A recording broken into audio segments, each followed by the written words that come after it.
बिस्मिल्लाहिर्रहमानिर्रहीम। अस्सलाम वालेकुम फ्रेंड्स। दोस्तों, आज की इस वीडियो में हम वर्नियर कैलिपर को डिस्कस करेंगे।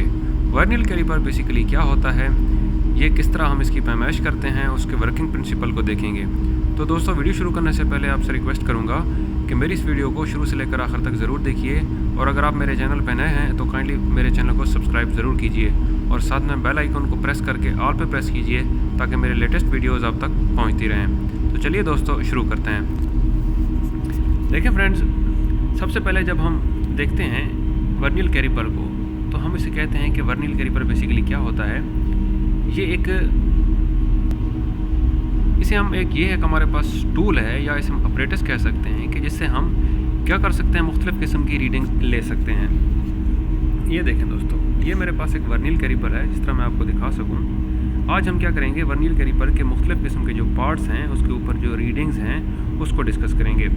तो सबसे पहले जब हम डिफ़ाइन करते हैं, हम कह सकते हैं कि वर्नियर कैलिपर क्या होता है। एक टूल है, एक डिवाइस है, या एक ऑपरेटस है, जिसके ज़रिए हम क्या कर सकते हैं, किसी भी चीज़ की हाइट, उसका डाया और उसकी डेप्थ वगैरह को फाइंड कर सकते हैं। ये देखें दोस्तों, ये मुख्तलिफ़ किस्म के हमारे पास जाज बने हुए हैं, और ये जिस तरह मैं आपको दिखा सकूँ, ये एक डेप्थ फाइंड करने के लिए हम इस डेप्थ मेजरिंग बार को यूज़ करते हैं। इस तरह की ये बार यूज़ होती है, उससे हम डेप्थ फाइंड कर सकते हैं। जब हम इसके वर्किंग प्रिंसिपल को देखते हैं, ये किस तरह काम करता है, हम इससे किस तरह मदद ले सकते हैं। ये क्या करता है कि डिफरेंस बिटवीन टू स्केल, इसके ऊपर अगर मैं आपको दिखा सकूं कि मुख्तलिफ़ किस्म के स्केल बने हुए हैं। ये जिसका मैं आपको दिखा सकूं, ये मेन स्केल, और ये हमारे पास वर्नियर स्केल।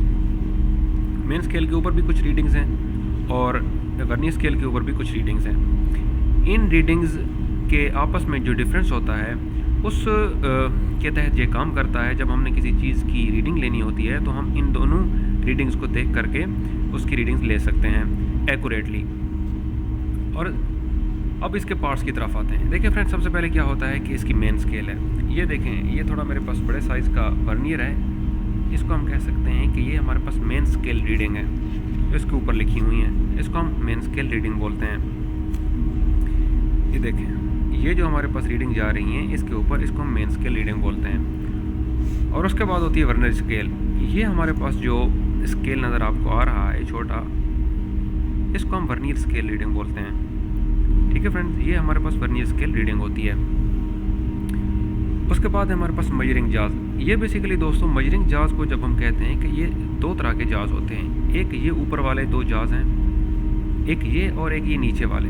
मींस अगर हमने किसी चीज़ का इंटरनल डाया फाइंड करना है, तो वो हम ये ऊपर वाले जाज को यूज़ करके इंटरनल डाया फाइंड कर लेंगे किसी भी चीज़ का। और एक्सटर्नल और बाहर वाला किसी चीज़ का डाया फाइंड करना है, तो ये जो हमारे पास ये जो लगे हुए हैं जाज, हम इनके ज़रिए से उसका डाया फाइंड कर सकते हैं।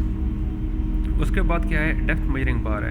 अब जिस तरह मैंने आपको दिखाया, ये मेरे पास एक वर्नियर कैलिपर है। चूँकि ये बड़े साइज़ का है, तो ये जो आपको बार नज़र आ रही है, इसको हम कह सकते हैं कि ये डेप्थ मेजरिंग बार है। किसी भी चीज़ की अगर हमने गहराई फाइंड करनी है, कोई चीज़ है इंडस्ट्री में यूज़ होती है, तो हम उस तक हमारा हाथ नहीं पहुंच सकता, वो कितने इंचेस कितने मिली की है, तो हम वो क्या करते हैं, इसी वर्नियर कैलिपर के ज़रिए डेप्थ मेजरिंग बार जो होती है, उसके ज़रिए हम उसकी डेप्थ फाइंड कर सकते हैं।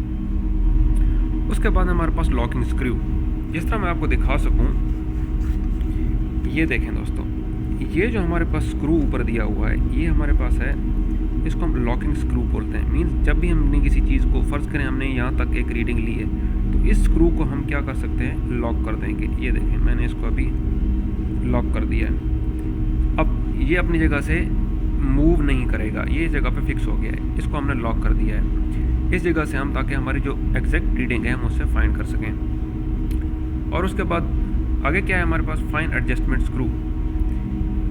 इसको हम अनलॉक कर देते हैं। अनलॉक करने के बाद जिस जगह पे आपको मेरा थंब नज़र आ रहा है, इसको हम स्लाइड मूव करके आगे पीछे हम अपनी रिक्वायरमेंट के मुताबिक इसको हम क्या कर सकते हैं, स्लाइड कर सकते हैं।